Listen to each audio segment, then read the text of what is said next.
Esse rapaz que faz esse vídeo no TikTok até aparentemente é boa pessoa, mas só coloca vídeos que, cara, não edificam. Alguns vídeos dele não edificam em nada. Alguns vídeos dele não edificam em nada. E colocam vídeos de heresias, entende? Parece, e como se ele acreditasse no que o cara diz aqui nesse vídeo, nesse em específico. Esse cara diz o seguinte: quando os anjos vieram da terra, qual língua que os anjos falaram? Meu irmão, é lógico que o anjo vai falar uma língua humana, né? E ele diz que não existe essa linguagem estranha. Rapaz, isso eu não sei se é falta de leitura ou é gente que quer se separar do evangelho para dizer que é diferente e um povo diferenciado para que algumas pessoas sigam. Porque a maior parte da igreja sabe que é uma língua estranha. É só você entender os relatos bíblicos, é bem nítido. Primeiro, se você tem uma língua que você precisa orar a Deus para conseguir a interpretação dela, não vou nem, eu estou usando argumentos bíblicos aqui, mas não vou nem citar versículos. Se você tem uma língua, raciocine, você tem uma língua que você precisa pedir a Deus o dom de interpretação dela. Será que vai descer do céu uma cartilha do CCIA, um livro do professor de inglês lá, que é aquele livro do professor que contém as respostas, e vai entrar no teu cérebro e você vai sair falando inglês? Porque uma vez recebido esse dom, você não pararia de falar. É lógico que o mesmo Deus que confundiu as línguas poderia capacitar alguém a falar uma língua estrangeira sem nunca ter aprendido. Só que Deus não faz coisas assim, né? Porque ele não quer chamar a atenção do universo. Deus não quer chamar a atenção do universo. As coisas que Jesus fazia eram escondidas. Jesus nem queria ser conhecido como curandeiro. Por isso que ele fugia. Ele fugia porque uma vez, quando Jesus multiplicou os pães, foram atrás dele e ele disse: vocês só me procuram por causa dos pães que eu multipliquei no deserto. Eles queriam proclamar Jesus rei. Então Jesus se escondeu deles, porque a intenção deles era errada. Essa é a intenção do mundo, em querer tomar o propósito de Deus e dar outra direção para esse propósito. É o que os falsos profetas fazem. Então Jesus fugia desse tipo de pessoa e vai fugir de todo tipo de pessoa assim. Até hoje, milagres, prodígios, sinais, fogem desse tipo de gente, entende? Tanto que quando Jesus curou o cego, ele disse assim: não volte para a aldeia. Ou seja, não quero que eles saibam desse testemunho. Não quero que eles venham atrás de mim por causa dos seus pecados. Eu não quero que eles venham mal intencionados. O cego foi atrás dele por um objetivo necessário. Voltar a ver, né? Não foi atrás de Jesus por um objetivo escuso. Multiplica os pães para a gente agora. A gente achou o rei que a gente queria, vai libertar a gente dos romanos. Não era esse o objetivo. Pelo menos não naquela circunstância. Então, você tem um dom que você precisa orar para que você receba também outro dom de interpretação. Diz que o dom de línguas é o menor dos dons, mas quando ele se interpreta, ele se torna semelhante ao dom de profecia. Então, porque profetizar é pregar a palavra. Você tem dom de profecia, você tem dom de profetizar, né? E por que é semelhante ao dom de profetizar? Queria eu que seja profetizar, porque você está dizendo à igreja o que você está falando em línguas, ou seja, um dom que veio de Deus, que você não entendia, que edifica o seu espírito. Eu não conheço nenhuma língua humana que edifica o espírito em questões espirituais. Eu conheço o dom de línguas, que não é toda a gente que recebe, porque a Bíblia fala que Jesus reparte, né? O Espírito Santo reparte como lhe apraz, tá? Então a pessoa recebe o dom, edifica o seu espírito, ou seja, é uma coisa que traz um benefício espiritual para aquela pessoa. É bem nítido o texto, é bem simples assim. Jesus não é... Cara, a Bíblia é tão simples, eu não sei por que fazem tanto rodeio. Jesus é um ser que veio na sua simplicidade. Ele nasceu em Belém, de Belém, de Efratá, que era uma cidade sem expressividade nenhuma.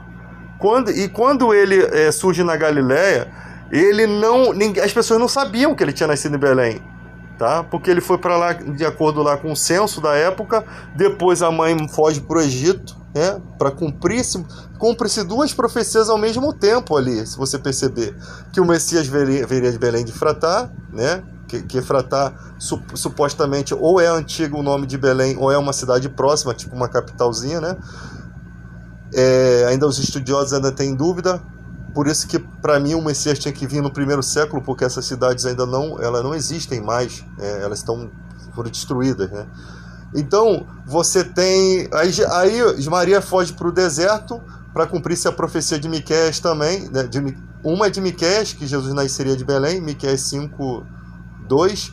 A outra eu não sei se está em Miqueias também, que é do deserto, do Egito chamei o meu filho, ou seja, quando Maria foge para o deserto com Jesus devido à matança que teve por parte de Herodes, que queria matar o Messias, né? E aquele ouro, incenso e mirra foi o que salvou Jesus. E esses mesmos magos que quase deram a planta, né?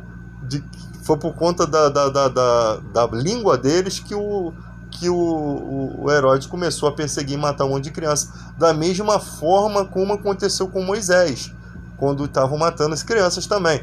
Aí você percebe que Moisés falou que no final dos tempos viria um profeta semelhante a mim. A vida de Jesus ela tem uma semelhança até nisso, nessa perseguição de Moisés quando era pequeno, né? Que ele é colocado numa cestinha na água e depois é criado pela própria mãe lá, cuidado pela própria mãe, mas ele passa a ser criado dentro do palácio de Faraó. Olha como é que Deus faz, botou o inimigo dele para nascer, comer do bom e do melhor dentro da casa dele. Isso é incrível. Então você percebe que esses caras tentam de qualquer forma deturpar uma coisa que, cara, não vai fazer diferença nenhuma na minha vida, na vida dos cristãos. Quem acredita, quem não acredita, simplesmente só não vai receber o dom, ou se receber vai ficar confuso ali. Mas eu não sei porque esses caras se dizem tão sábios, cara. Porque eles falam, quando chegou na cidade, ouviram, né, os homens falando em língua, o derramamento do Espírito, como língua de fogo, né? E cada um ouvia na sua própria língua materna aquela forma de falar. Não pode ter acontecido no ouvido de cada pessoa uma transliteração do que estava sendo dito, ou seja, Deus deu a compreensão daquilo que aquelas pessoas estavam orando em línguas, tá? Porque ali vinham várias pessoas orando ao mesmo tempo, tá? Possivelmente deviam estar orando a mesma coisa, né? Porque estão recebendo da porção do mesmo Espírito, ou talvez não, mas eu acho que deveria ser a mesma coisa, porque senão ia ficar uma confusão danada, né? Cada um falando alguma coisa em relação às questões de Deus. E ali eles ouviam. E alguns ainda achavam que eles estavam embriagados. Quer dizer, esses não entenderam. Esses não entenderam. Esses caras estão embriagados porque os que ouviam, daqui a pouco o cara falou, não, como é que a gente consegue entender eles na nossa própria língua materna? Entende? Então aí começa a se mostrar a profecia de Oséias, que o Espírito Santo seria derramado sobre toda a carne. Ou seja, trata-se de um dom do Espírito ali. Agora, a maneira como foi manifestada não significa, não dá ênfase nenhuma ao que Paulo ensina lá na frente. Porque você não pode dizer aqui a maneira como é que foi feito, que a gente não estava lá para saber, a gente entende um pouco do texto. Mas Paulo vem, um homem que orava mais em língua do que todo mundo, foi o cara que praticamente pregou em toda a Ásia Menor, levando o Evangelho. Ele é o cara que lança o alicerce, as colunas sobre o alicerce que é Cristo, sobre a rocha, sobre o fundamento. Ele é quem é determinado para essa missão. Se você não consegue escutar esse cara, que praticamente todo o Novo Testamento, vamos lá, Mateus, Marcos, Lucas, João, não é, Atos, Lucas, Atos, Romanos, Coríntios, Gálatas, Efésios, Filipenses, Colossenses, Tessalonicenses, Timóteo, Tito, Filemão. E, cara, olha quanto esse cara pregou, tá? Só para você ter ideia, o Novo Testamento em peso é Paulo. Aí eu vou acreditar em Paulo e vou acreditar nesses caras que vêm de agora, esses pregadores de TikTok. Eu vou deixar de acreditar num cara que pregou, que está aqui na Bíblia, que foi um perseguido pela palavra de Deus, que diz que o dom de línguas, ele edifica o espírito e tem que orar pode orar para interpretar. O que ele fala não é que a pessoa tem que calar a boca na igreja. Não é assim que funciona. O que acontece? Você está lá, o pastor está pregando. O pastor não pode levar o culto todo em línguas. Porque não tem intérprete, as pessoas não estão acostumadas com aquilo. Eu não posso... Agora, o pastor está lá, ele está orando a Deus e ele começa a orar em línguas, né? Ele pode se conter se ele quiser ou não. Não vai fazer diferença nenhuma, porque eu não preciso dar amém para o que ele está falando, porque ele está falando com ele mesmo no momento do culto. Tá? Então é ele mesmo, é como se ele estivesse orando sozinho ali, eu não preciso repreender. O que acontecia na época de Paulo não é que todo mundo queria só manifestar dons espirituais. Por isso que Paulo repreende. Eu prefiro falar 10 palavras com meu entendimento do que 1000 em línguas. Por quê? Porque a igreja é um culto racional. Então as pessoas precisam entender o que está sendo dito, porque elas ainda não foram capacitadas com dons. É muito simples a Bíblia, é muito simples para quem não quer fazer esse alvoroço todo, essa bobeira toda, essa parafernália toda. Pô, é mais fácil você ter enganadores nos últimos dias, como Jesus falou, farão comércio de vós. Muitos seguirão as práticas desses caras que comercializam o evangelho, ou seja, eles vão ser bem-sucedidos. Como o pastor Paulo Júnior pregou numa pregação legal mesmo. Eles vão ser bem-sucedidos.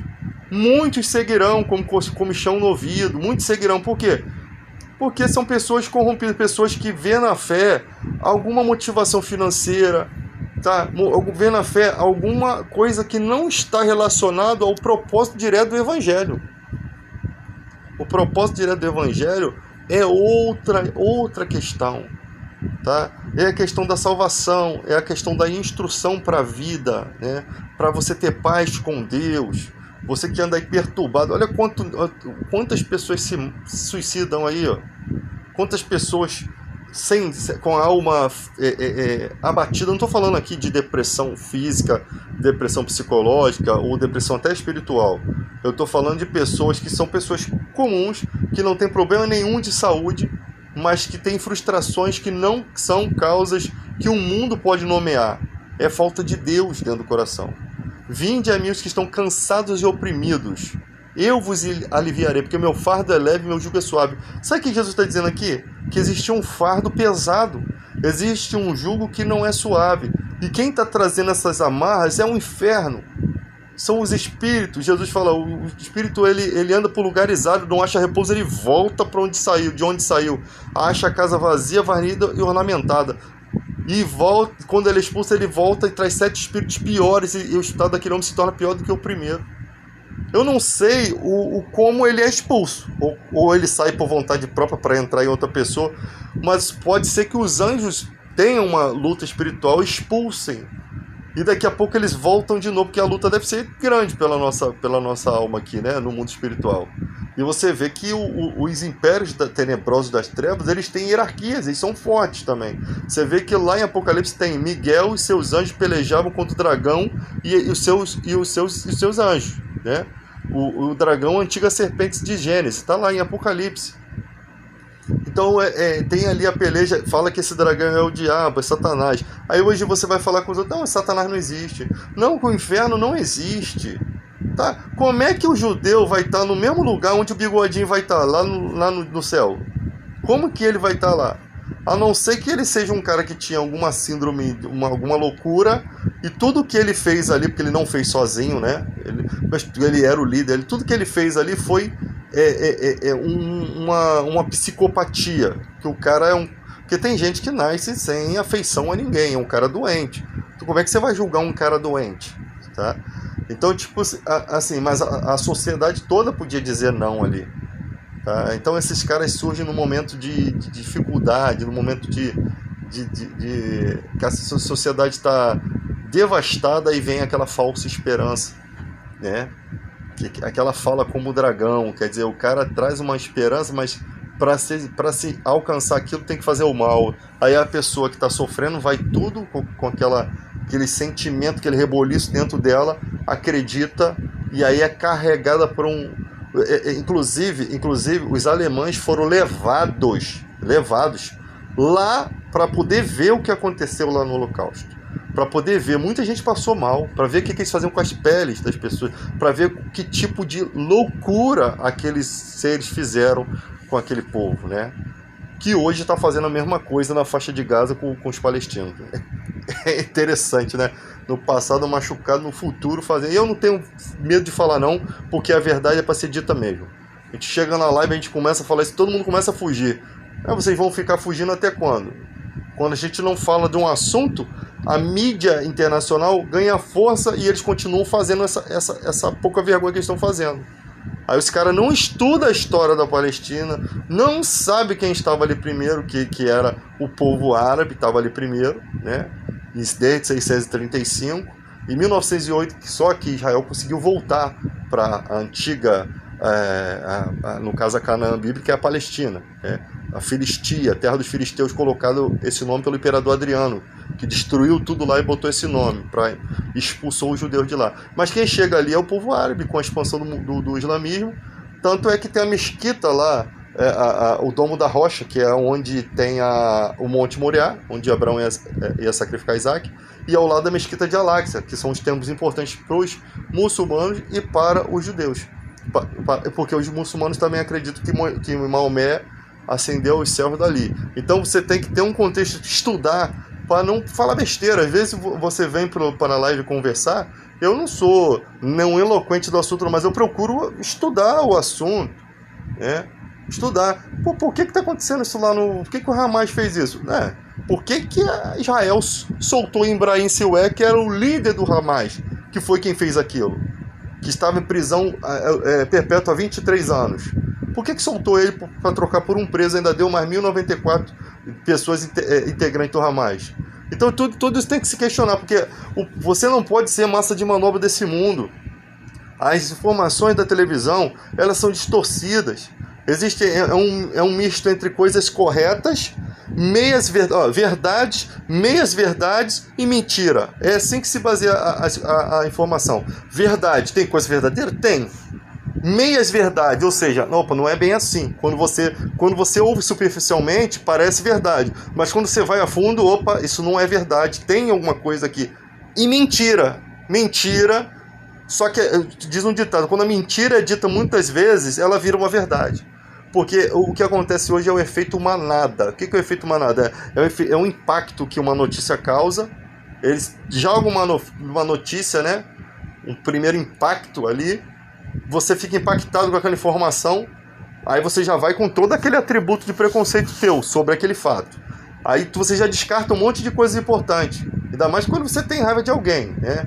De um político, você não aprecia.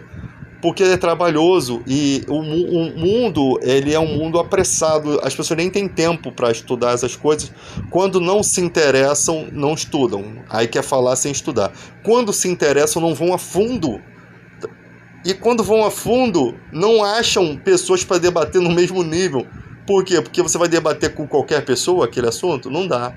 Você vai chegar com aquela informação, o indivíduo, ele tá no CA, quer debater com você na faculdade. É como se fosse isso. Cheio de preconceito. Aí quando você apresenta a verdade está aqui expressa, o cara, não quero a verdade, eu quero a mentira. E aí é perda de tempo, aí você fica frustrado. Vamos pregar o evangelho, que é melhor. Porque se a gente ficar nessa palhaçada aí, a gente vai perder tempo de vida. E o meu tempo custa dinheiro. O tempo que às vezes eu dedico um tempo para o evangelho, mas você tem que dedicar um tempo para você ganhar uma graninha, para você ir num McDonald's, você sair. Porque se você ficar só dentro de casa, debatendo em live, como eu vejo gente, aí tu vai ficar frustrado, daqui a pouco tu tá alienado aí. Então tem que acordar. Aí você percebe, vem um vídeo assim, bem editado, né, aparentemente. Às vezes eu fico pensando assim, o que esses caras... Cara, bote conteúdo de qualidade. Não coloque esses caras que não... Tipo assim, coloca o cara até...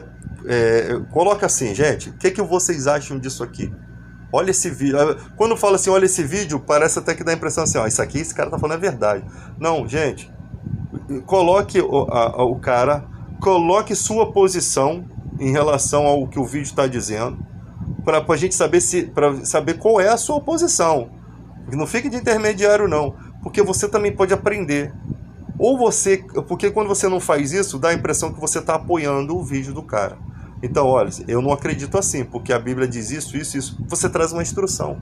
Esse é o princípio do evangelho. Você trazer o caminho certo. Você dá o caminho verdadeiro. Mas não, cara, os caras jogam aquilo ali, tipo assim, e fica neutro. Quando eu fico neutro, qual é o meu objetivo? que tantos que discordam quanto concordam participem, para que eu ganhe notoriedade e eu ganhe meta de live e ganhe dinheiro no TikTok aí. Pô, isso é... Ganhar dinheiro não tem problema nenhum. Você está dedicando tempo, esforço, não tem problema nenhum. Mas dê sua opinião. Não fique com medo de que... Eu sou um tipo de pessoa que eu tenho meu canal de música lá e tal. Tem gente que gosta, tem gente que não gosta. Eu gosto das minhas músicas, tem outras que eu também não gosto. É uma confusão. E eu jogo coisa de política. Aí eu vou ficar pensando assim, caraca, se eu jogar isso aqui de política... Tem gente que gosta da minha música que não vai gostar de mim por conta da minha posição política. Eu tô pouco me lixando pra isso. Porque eu não vou perder minha autenticidade, cara. Eu não vou... Eu tenho um cantor chamado Martim Lutero, um cantor evangélico, eu gosto muito das músicas dele. A gente teve um desentendimento na época do Facebook. A gente se tratou mal por causa de política. Mas eu continuo admirando a música dele e ele como pessoa. Por quê? Porque é personalidade, entendeu? Agora, às vezes eu fico pensando assim, cara, como é que essas pessoas cantam tanta coisa bonita e conseguem apoiar um ser repugnante como um mito, como os que chamam de mito, né? E se eu falando isso aqui, eu sei que muita gente da igreja vai ser contra mim. Eu tô nem aí. A minha opinião vai ser expressa, essa é a minha personalidade, doa quem doer. Porque a gente está precisando desse mundo de autenticidade. A gente já perde um pouco da nossa autenticidade quando a gente vai defender amigos. Às vezes você apoia o cara tá todo errado. Mas você não vai discordar do amigo ali na hora. Depois você discorda dele face a face. Agora, você tem amigos que não aceitam que você discorde deles. E isso que é terrível. Por quê? Porque tem amigos que deixam uma amizade só porque você discordou dele. É um tipo de gente mimada. E tem gente muito inteligente que eu conheço na internet que eu sei que eu olho assim, eu bato o olho, eu sei que é assim. Eu sei que é assim. Eu não quero ser amigo de uma pessoa assim. Posso considerar pra caramba e tal, mas amigo tem que saber o seguinte: ouve a verdade. Ouve o que o outro tem pra falar. Se a minha verdade não faz sentido pra você, pelo menos ouve e não deixa amizade por causa disso. Mas o que está acontecendo nos últimos dias aí é uma inimizade coletiva.